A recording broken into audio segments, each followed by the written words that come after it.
I'm inviting Dror here, please. Welcome.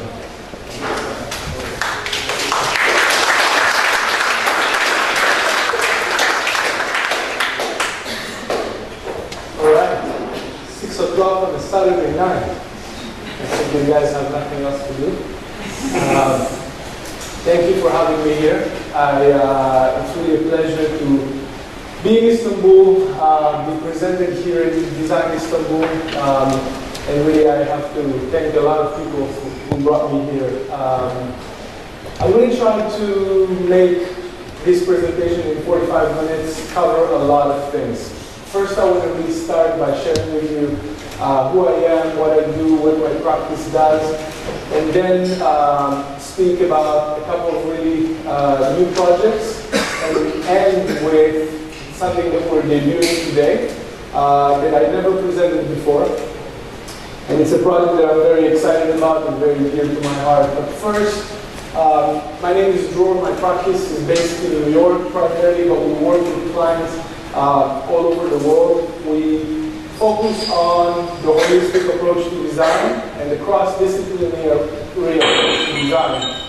I'm going to start with more product range, a couple of examples of product that we've done. We do product design, we do architecture, we do graphic design and interior, but the main thing that we really focus on is innovation. Innovation is really the key for everything that we do, and it's something that is very important for me on every project. I have absolutely no interest in doing things that are just repeating something that we've done before or something that somebody else done before. I always like to start with this project because it represents for me the idea of taking something that is complete and taking it to the worst experience that a vase can have and actually breaking it.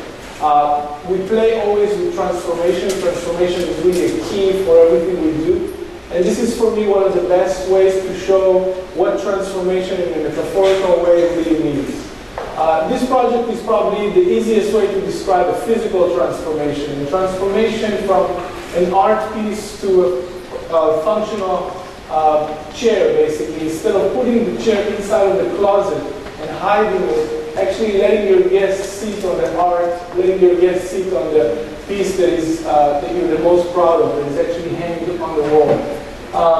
And once we actually realize that all we've done is a canvas with hinges and start doing all kinds of addition, all kinds of collaboration. One person once says that once you combine the metaphorical and the physical, the projects are going to be even more interesting and more holistic. This project is really taking an upholstery chair that actually doesn't use any traditional upholstery techniques. This chair doesn't have any glue or any sewing technique. It's basically just a structure of folded sheets into structure. And this is for me a project, the first project I've done with Capellini, and it really represents this new way of kind of approaching poetry and physics in a way, metaphorical and transformation. Architecture is something that we really didn't start right away as a practice. It came a little bit later on, and it's something that really made me think a lot about how to bring this transformation to architecture. Architecture typically doesn't move, typically doesn't change, doesn't evolve. And I was thinking that, every kid draw a house like this, like an A-frame. But unless you really have snow, unless you really need this pitched roof, it doesn't serve any function during the summer. And structurally, there are many ways of achieving the same strength. So this was really the first kind of architectural concept that we had that takes the idea that a pitched roof serves the purpose in the summer and in the winter, and then in the summer it actually becomes a flat roof. And during that time, it's also becoming an ecological system because in the summer we have a much higher sun, and in the winter the sun is much lower. So actually using those louvers to shade the house during the summer, and actually during the winter you're collecting the energy. So just like we are changing the closet between winter wardrobe to summer wardrobe, this is doing the same thing. It's actually allowing you to adapt to the needs of those two different seasons. You open the roof, you open a terrace, you open a space, during the summer and you're actually covering it. And this was really the start of our architectural practice. I'm going to touch on one architectural project that came right after this one, which really made me realize a lot of interesting things. It made me realize the power of the idea. It's the strength that an idea can go very, very, very far. This is our first architectural commission that actually resulted in immediate sales of all those villas. It broke record in the UAE as the most expensive residential ever sold in the UAE.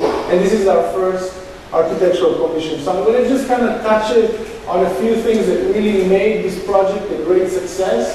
And why would a company like that come to us with no background in this particular area and actually result in such a way? So they came to us with an island and said 135 square meter of land, Abu Dhabi 2007, all about luxury. It's all about how you can make houses appeal to the type of demographic that buys second and third and fourth and fifth homes. And for me, what didn't really make sense is that you're going to have 15 neighbors from one side and 16 neighbors from the other side. The idea of luxury in that particular setting is really privacy. So the idea that whoever wants to buy a house on the land doesn't really want to see the neighbors. So really thinking about this particular region, which for me was known for carpet making, for me was known as a place that we always say, if you don't want to see something, you just shove it underneath the carpet. So taking that approach and actually translating that into architecture, and actually translating this thought that the vegetation that is surrounding the house are actually above the houses. So all of the island is covered with this carpet, with this green vegetated areas, which actually not just are good for the houses in terms of installations, but are also hiding everybody. And essentially, when you are not looking at the view, looking at the horizon line, you are interacting with your garden in such a way that is the roof of your house and the roof of everybody else. The advantage, of course, are also that you are sharing the gray water of your house to actually water the entire land. And one of the interesting things about this project is that this was really kind of the one word that everybody used throughout the process. All the engineering meetings, everybody was constantly referring to the carpet, the carpet. We need to hide everything underneath the carpet, so mechanicals and everything else. We opened this sales office for this project in May of 2008, and 72 hours later, it was sold out. $876 million of sale. And I think it's really, again, the speakers before me also spoke, and a lot of people are speaking today about this holistic approach. What does that mean, holistic? Is where a concept, an idea can actually have a lot of different things that are all working in making your whatever you're trying to achieve cohesive. So that was that, and that was really the beginning of a lot of architectural commissions that we're doing right now.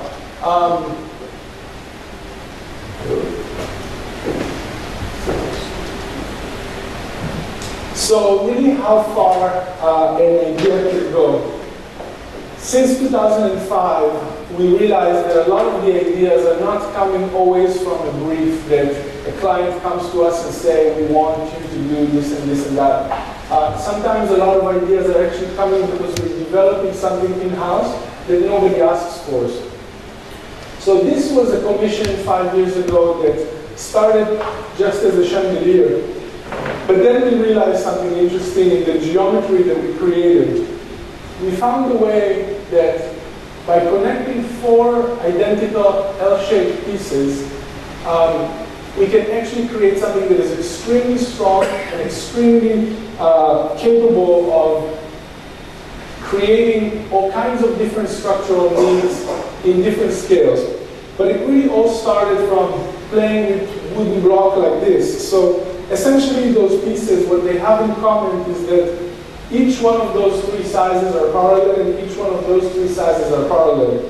So when you put them next to each other like that, and you're connecting them in an opposite orientation, which means that this one here is positioned in such a way that on the other side, it's actually vertical. So it's two that are twisted. And when you put them next to each other and connect them like that, they're able to support and actually interlock. And by this interlocking, they receive tremendous strength. So what we've done from this point is we started experimenting with all kinds of different structures and realized a couple of interesting things. One is what we call the new type of building block. The ability to ship something flat and something that is already precasted or pre-molded or pre-cut and actually able to position the wall have a great advantages. One is shipping cost, of course, the ability to actually mold something off-site and create it on location, which makes it prefab, but also the acoustic sound of those barriers simply because of the shapes that they're creating. So from large projects that we're working right now, primarily in India as a start, and highway barriers to a more decorative purposes. The structural strength of this geometry is absolutely amazing, and we are keeping on testing it out of different materials in different proportions for different purposes right now with a lot of different engineering firms. So some of those projects are more for artistic installation, which we are then challenging some of the manufacturing capability, and some of them are more for purposes that are infrastructural related. So you saw now the solid ones. Now those open ones are pretty much using the same geometry, but actually acting as a space frames. So from small scale to large scale, you're able to actually open up those triangulations and support with the diagram. So the ability again of shipping flat and actually arriving on location and setting those have a tremendous value in both cost and strength and speed, of course. So we are using those right now in aggregation for all kinds of projects, deployable pavilions, pop-up structures, and hopefully different type of residential and commercial type of buildings. This is just examples of a few things that we are currently working on.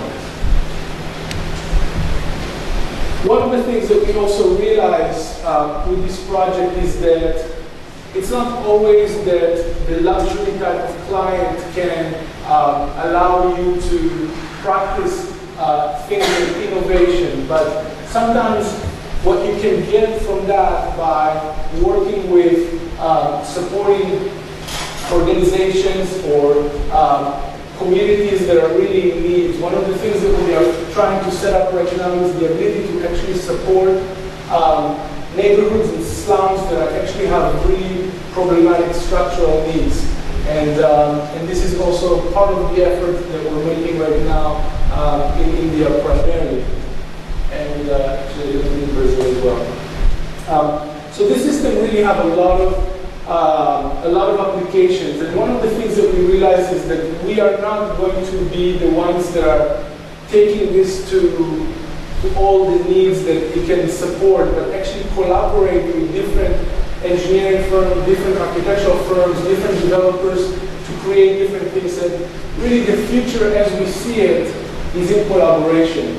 Everything that we are doing already is collaborating with the people that consume our product, the people that are photographing our product, the people that are, so in a way, why not to actually share IP and also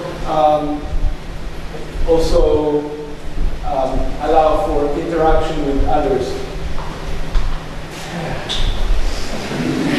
That was a half an hour race.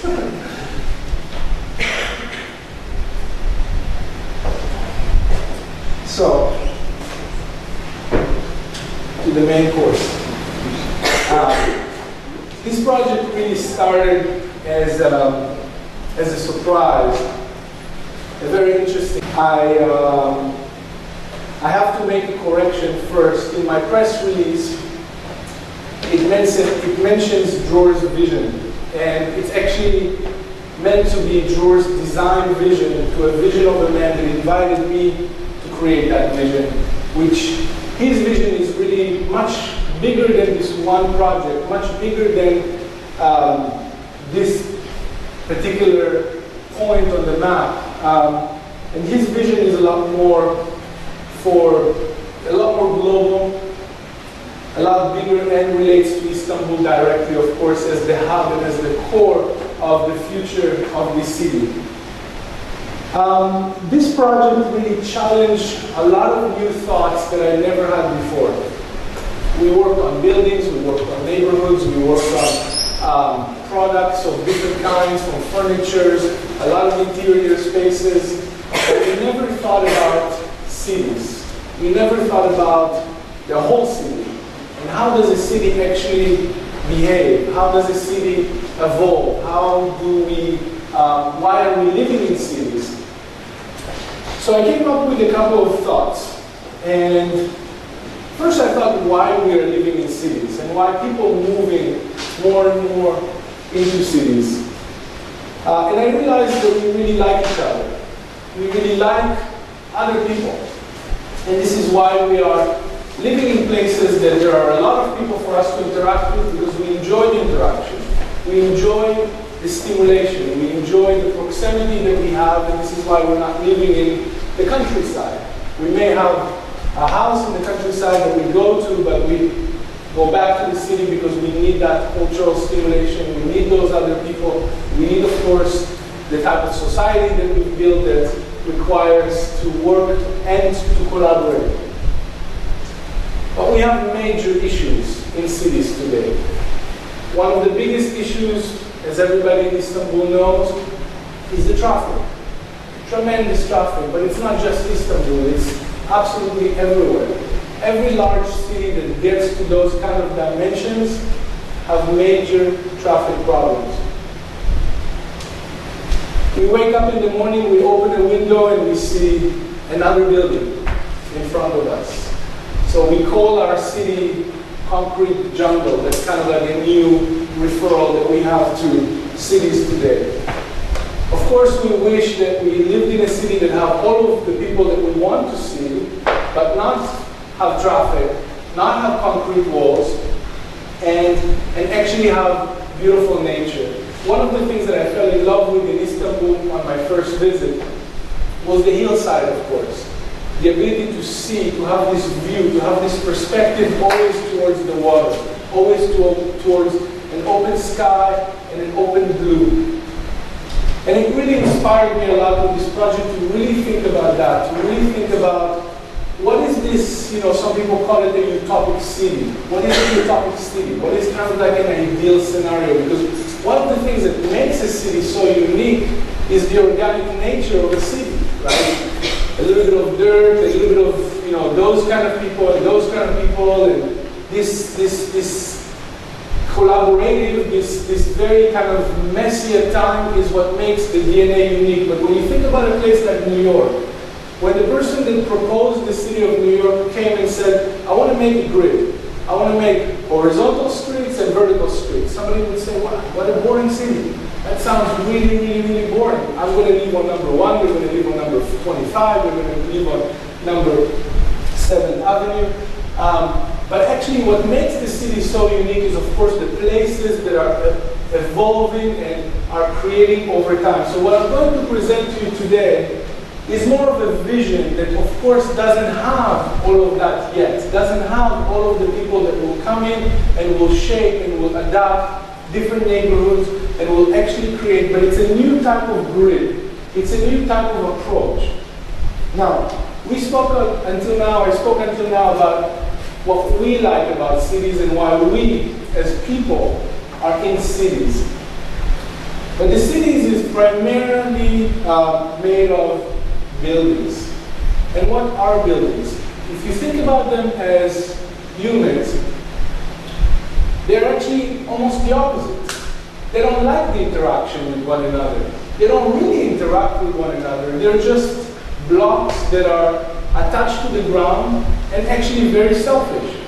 They're actually just, consuming what they need to consume.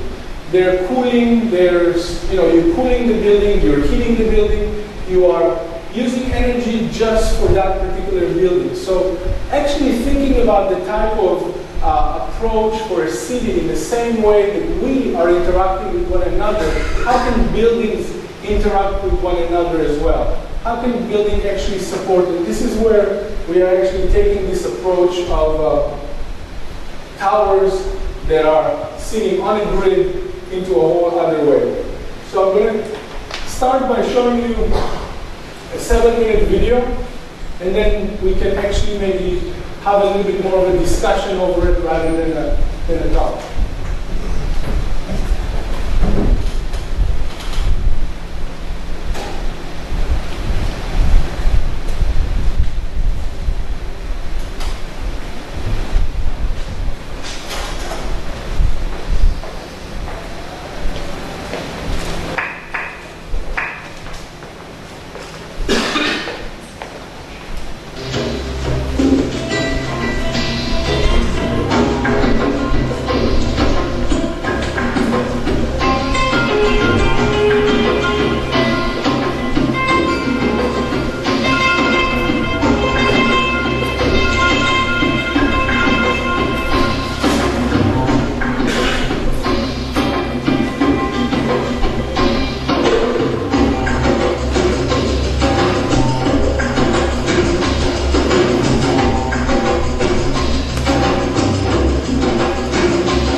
main thing, the main approach is that when we separate components and we're thinking about the city's infrastructure and we're thinking about building structure, those are usually two different things. This proposal is actually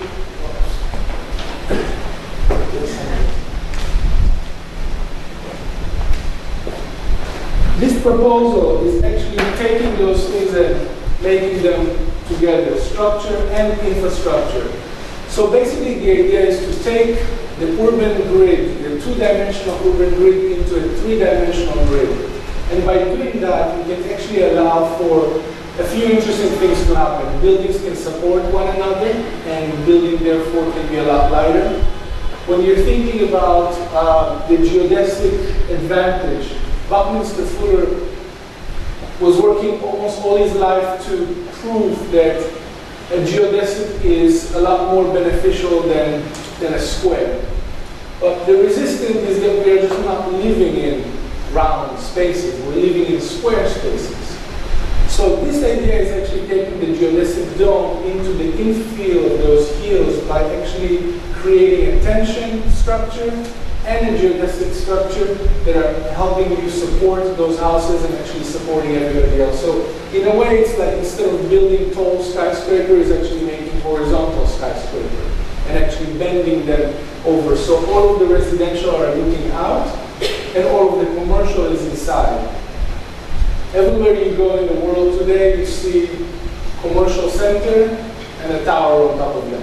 That's a very kind of typical approach to the need that the cities have right now. Is you take your elevator, you go down, you do your shopping, and then you go back upstairs. This is the same thing. It's essentially going upstairs to your homes that are all looking outside. But when you open the door, you're not on a cliff. You're not on 70. You're still on the 70th floor, but you are actually on vegetated terraces. Question.